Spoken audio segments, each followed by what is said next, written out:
This was not the update that I was thinking I was going to give for my first home lab video. However, I am not surprised by this.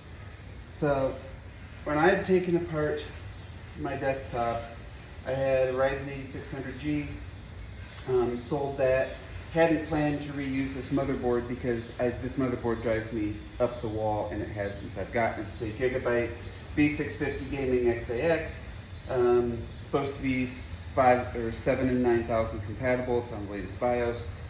When I bought this, I was not familiar with how awful DDR5 is in practice. I was not familiar with the horrific memory training bullcrap, nor it can't run 4 sticks. You can only run dual channel 2 sticks, but you can't run 4 sticks of DDR5 or the system crashes non-stop.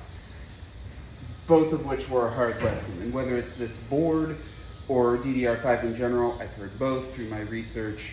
Linus had one where it took like half an hour for the board to memory train. But the only thing that has changed is the CPU, because it's the same memory that I had in the previous iteration.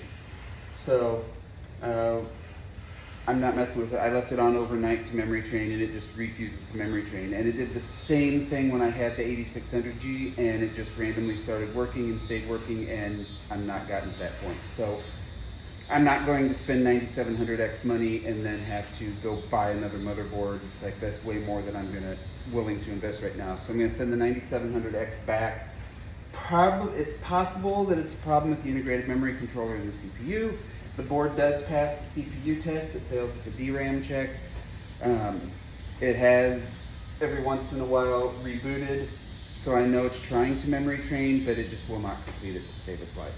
So the plan, I have my same motherboard that came out of the NAS with my 4th gen Haswell. That's going to go back up, and that's going to stay my NAS, and then the board with the 10500T will be the desktop. And then next time I've got some money to play with, I'll look at probably a DDR4 board with a 12700K and run with that for a while. I don't need the 10%, 20% performance increase going much beyond that, and the headaches of DDR5 I just don't want to deal with again. I don't need anything top line cutting edge, but yay! B650 is horrible, but I'm not surprised. I've been dealing with it for a year.